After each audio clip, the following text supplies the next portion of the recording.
আমাদের যিনি বর্তমানে রাষ্ট্রপ্রধান, যাকে আপনারা বলেন নাকি ডক্টর ইউনূস, বর্তমানে যিনি রাষ্ট্র পরিচালনা করছেন, বিশাল কোটি কোটি টাকার মালিক। কোটি কোটি টাকার মালিক হলেও এখনো পর্যন্ত তার নসিবে হজ জুটে নাই। আপনারা কি মনে করেন আমি জানি না, তো ওই কোটি টাকার দামটা কোথায়? অনেক রিক্সা চালকরা টাকা পয়সা জমিয়ে হজ করেছেন, আপনারা দেখেছেন না? রিক্সা চালক টাকা জমিয়ে উমরা হজ করেছেন।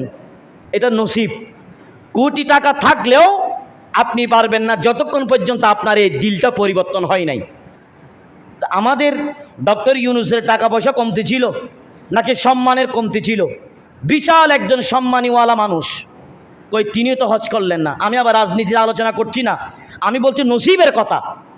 তো কোটি টাকা থাকলেও নসিবের মধ্যে নাই। আর আপনারা এটাও জানেন, রাস্তার ফকির একেবারে জীর্ণ শীর্ণ মানুষ নসিবের মধ্যে আছে। ওই পাগলকে হজ করানোর জন্য আল্লাহ এমন কিছু বান্দা পাঠিয়ে দেন, ওই বান্দা পাগলামি করছে হজ করার জন্য, দেখবেন কিছু মানুষ পাঠিয়ে দেয় ওই বান্দাকে যাতে হজের মধ্যে নিয়ে যায়। সুবহানাল্লাহ। এটা আপনারা অনেকেই দেখেছেন।